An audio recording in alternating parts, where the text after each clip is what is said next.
In my previous video, I attempted to draw parallels between the dystopian vision of the future that presents itself with Cyberpunk 2077 and the current path we're on in the world. And I largely came to the conclusion that, technologically speaking, there are some parallels, but one thing that really stuck in my mind, and I talked about quite a bit, was the fact that this new ism, this anything goes-ism that has emerged in recent years, has some pretty striking parallels in the universe of Cyberpunk 2077 and the accompanying fact that everything can be monetized no matter how morbid, degenerate, quote-unquote immoral it might be, which is to say, amorality is the name of the game. And I want to rewind back to our own world here. I want to talk about the circumstances that bring about conditions such that we can end up in an amoral world, and we can end up potentially in some version of 2077. And it might be an interesting question of itself. Does the monetizable come before the amoral, or does the amoral come before the monetizable? Is it the chicken or is it the egg? In my own view, politics is always downstream from culture, and culture, of course, is always downstream from biology. Everything's contingent upon this hierarchy. And economics, in some sense, is a subsector of politics. For example, the legality of what is considered a proper or improper business practice. That falls within the realm of the legal system and therefore falls into the greater category of politics. And what I want to present to you is the long path we've been on to get where we are now, to our own little version of Cyberpunk 2020, as it were, in very, very late 2020. Now, note that biology gives way to culture. And in this sense, what we can observe for, say, the past 200 years has been the gradual industrialization of the world, and specifically the West. And industrialization begets greater levels of comfort and safety. It begets an environment where you can be less prone to caution if you don't want to be. It begets an environment that allows you to relax a little bit more.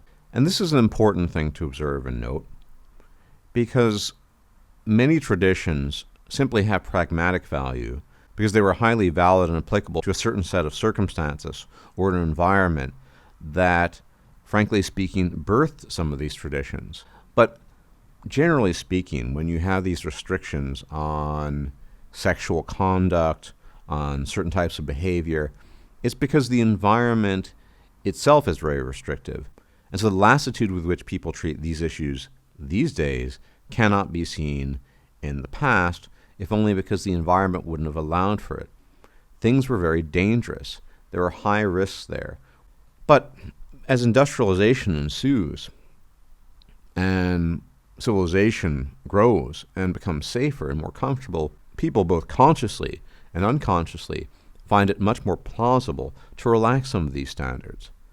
And thus we set ourselves on a path that I would argue is almost inevitable, although in the details it might not be, of moving away from a civilization and society that has very strict tenets about sexual conduct and what is good and what is bad, and frankly speaking, what you're supposed to be doing as a good, upright citizen, or human being in general, to this anything-goesism. Now, obviously, it doesn't happen overnight. It's very gradual. And I think the 20th century is a great testament to that. It starts off fairly conservative, although there's a lot of background before that, which you could argue is not conservative, and ends in a place which could be anything but conservative. Obviously, in late 2020, this has been greatly accelerated for all the reasons I've just cited. But you can see this gradual transformation, whether it was 60s culture in general, the sexual revolution, these responses to incentives like birth control, like a loosening of what people consider proper conduct in marriage, no-fault divorce. All these things are being accompanied by ever greater levels of comfort and general security in the world. And we can see the evidence for this in communities that have rejected modernity outright, like the Amish. Now, why are the Amish still very traditional? Well, they reject all the modern trappings that we have come to know that characterize the modern world. They don't use computers, let alone cars. They don't use anything automated or even anything particularly mechanical. And it's interesting that this seems to correlate, as I would have predicted, with a maintenance and adherence to tradition and older values that simply doesn't exist anywhere else, at least in the United States or in the West more broadly. So that's essentially, in very broad strokes, how we got where we are right now. But the question that remains is, what does one do in this environment? And I mentioned in the previous video as well that a lot of the counter movements, if you wish to call them that, were a form of reactionary behavior to various things. There were blockades in place, so you reacted to that and you acted against that. Because up until comparatively recently, notions of propriety and proper conduct were still embedded in the broader culture, and therefore there were much clearer lines of demarcation and delineation that allowed you to rebel against something concrete, whether it was a particular notion of sexual conservatism, a particular policy, or what have you.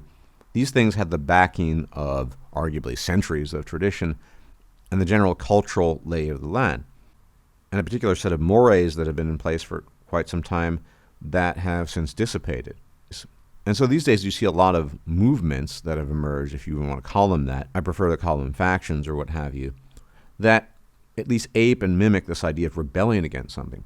So here's an interesting thought experiment. Think about the earliest origins of MGTOW on YouTube, right? Very much in those earliest origins, you will find a notion of rebellion against the established order in this context being this idea, this notion that you need to get married, you need to go down this traditional path of marriage and children and what have you, and completely heedless of the dangers that are very much connected to these institutions these days. But there was actually some kind of bedrock against which you could rebel in theory, because these hokey notions of traditional marriage and what you're supposed to be doing with your life were still very much in place in the broader culture. You know, you graduate school, maybe you attend university, you find a wife, you settle down, and you do the hokey pokey for the rest of your life. But can you actually make that claim in late 2020? I don't think so. Because in late 2020, as I pointed out exhaustively by now, nobody gives a damn what you're doing with your life. Nobody cares. In a sense, it doesn't matter if you're going your own way or not, because your own way is just your own way. It has nothing to do with you signaling against a long-standing institution that is embraced by the majority of the culture, and they want to impose that upon you from top down.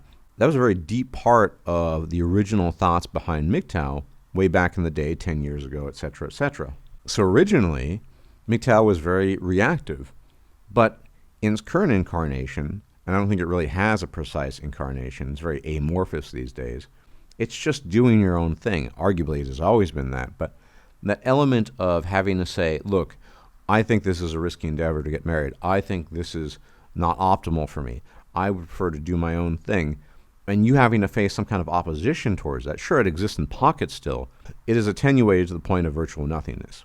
And this is what I mean about actively being able to react and rebel against something versus a society where anything goes. Nobody cares what you're doing with your life these days. And this, interestingly enough, has led to a number of different reactions. I cited MGTOW as an example of something that emerged in the context of alien traditions that were on their way out, and people's need to rebel against that, or at least point it out in a very pronounced manner.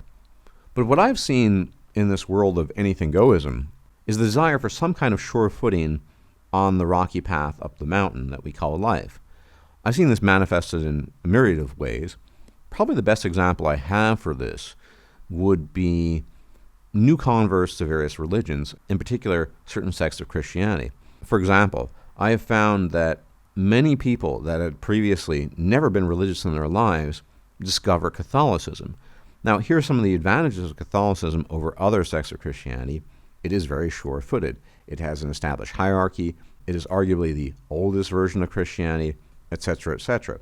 So you have this long-standing tradition, a well-established hierarchy of nearly 2 millennia of writings, and all this coalesces into what might be regarded as a bulwark or fortress against the effects of modernity. And the interesting thing about these people that discover Catholicism in particular, or other strains of Christianity, but above all Catholicism, is how fanatical they become in their adherence to it. They cling and cleave to it as if the slightest bit of porousness in their belief in this new system would allow for the re-entry of the chaos that had formerly characterized their lives. And I've seen this elsewhere too, whether it's with political ideologies or quote-unquote deviant cultural phenomena. People are desperate for quote-unquote meaning and structure, but because everything is allowed and we live increasingly in an amoral world and society, it lacks the oomph that might have been in place when there was something very much established, something long-standing that you could have rebelled against. These pockets, for example, of Catholic believers that I'm familiar with tend to exist in small communities, and they're really islands. And yes, in some sense, they're reacting to their current environment, but you can tell that there's some degree of artificiality to it. It's not a natural occurrence, because you can think about it.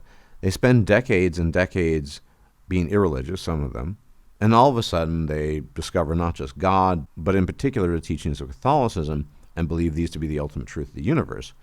And they will flagellate themselves to the point of insanity to convince themselves of it.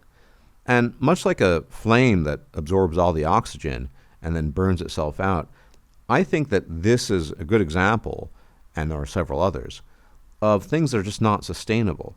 I don't think the many discoveries people are making of former belief systems that used to be tenable in a more bygone era, or belief systems that used to form the larger fabric of society, I think there's a reason they're not there anymore. And the artificial preservation and maintenance of them requires a lot of work, just like the fire requires a lot of oxygen lest it burn out. I think all these people, and it doesn't just apply to Catholicism or Christianity, but rather to all belief systems, these people eventually will probably run out of oxygen. Because think about it, to the extent that fires burn, they need an oxygen-rich environment. But this is not an oxygen-rich environment. The analogy I'm trying to draw here is that the oxygen of traditions have huge swaths of society and civilization behind them, which is to say the fires can burn because most people conform to the belief systems and structures and hierarchies in which those fires burn. Without any of that, the fires have limited oxygen. They have limited spaces in which they can burn. And so you end up with this mess where people tend to factionalize and fractionalize and confederate into small groups that probably will in time dissipate because they simply have no longevity. Because if the belief systems have already collapsed, they're not going to be here for much longer. They're going to continue to collapse because they ultimately all fell to the onslaught of modern amoral anything-goism. And so we find ourselves in a situation these days where there are countless paths, many, many paths, all leading to nowhere because the oxygen deficit is definitely there, with a few exceptions. What are some of these exceptions? Well, arguably woke culture has a lot of oxygen to keep the fire going, but that's not going to help a lot of these individuals because most of the individuals rejecting this stuff have no interest in that and don't want to pursue that. They're not interested in woke culture or politics. And so the problem that we're facing, as is often the case, this is of course the paradox of choice, is that when you have many, many choices, you end up with having no choices, no place to go. All paths lead nowhere. And it might be that some new cultural fabric emerges, but I don't think the evidence suggests that. I think increasingly we'll be finding more and more pockets of rebelliousness, looking for those patches of oxygen so they can light their fires and keep them going, but ultimately they will burn out because the oxygen supply is just too limited. Anyway, gentlemen, please like the video. Please subscribe if you've not yet done so. Share the video. And please hit the bell icon to be informed of the forthcoming videos. That helps a lot. As always, if I'm still alive, I'll check you out later. May the gods watch over you and enjoy your Christmas time. Take care. If you liked this video, please like, share, and subscribe. And if you enjoy my content, please consider making a donation or becoming a patron. Thanks for watching.